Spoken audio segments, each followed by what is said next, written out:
చూస్ country delight, live better. ఇప్పుడే country delight యాప్ని download చేసుకోండి.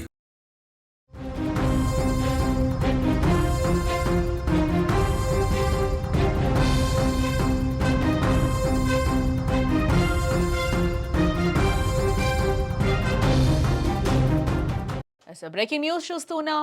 నేడు కొండగట్టుకు పవన్ కళ్యాణ్ రాబోతున్నారు. స్వామివారికి పవన్ కళ్యాణ్ ప్రత్యేక పూజలు చేస్తున్నారు. టీటీడీ నిధులతో అభివృద్ధి పనులకు శంకుస్థాపన చేయబోతున్నారు. 35.19 కోట్లతో భవనాల నిర్మాణం, అలాగే 96 గదులతో భక్తులకు భారీ సత్రాన్ని కూడా ఏర్పాటు చేయబోతున్నారు. 2000 మందికి దీక్షా విరమణ మండపము, అలాగే తెలంగాణ జనసేన కార్యకర్తలతో పవన్ భేటీ అవ్వబోతున్నట్టుగా కూడా సమాచారం అయితే అందుతోంది. ఆంధ్రప్రదేశ్ ఉప ముఖ్యమంత్రి పవన్ కళ్యాణ్ ఈ రోజు తెలంగాణలోని జగిత్యాల జిల్లాలో పర్యటిస్తూ ఉన్నారు. కొండగట్టు ఆంజనేయ స్వామి ఆలయాన్ని సందర్శించి అక్కడ భక్తుల కోసం నిర్మించనున్న ప్రత్యేక వసతి భవనాలకైనా శంకుస్థాపన చేయనున్నారు. గత ఎన్నికల్లో ఘన విజయం సాధించిన తర్వాత స్వామివారిని దర్శించుకున్న సమయంలో భక్తులు పడుతున్న ఇబ్బందులను పవన్ స్వయంగా గమనించడం జరిగింది.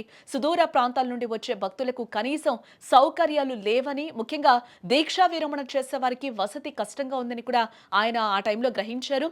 వెంటనే స్పందించిన పవన్ కళ్యాణ్ ఈ విషయాన్ని ఏపీ ముఖ్యమంత్రి చంద్రబాబు నాయుడు దృష్టికి తీసుకువెళ్లడం జరిగింది.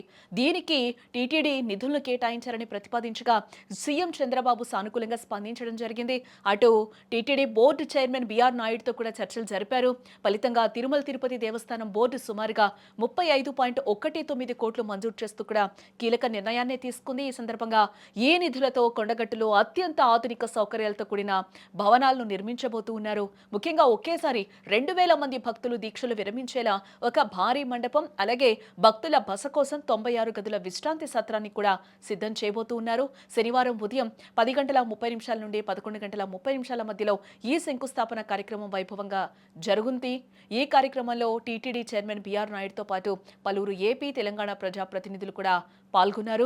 ఆధ్యాత్మిక కార్యక్రమం ముగిసిన తర్వాత పవన్ కళ్యాణ్ రాజకీయ కార్యాచరణలో పాల్గొంటారు. కొడిమ్యాల సమీపంలోని బృందావనం రిసార్ట్లో తెలంగాణ జనసేన నాయకులు, కార్యకర్తలతో ఆయన సమావేశం కానున్నారు.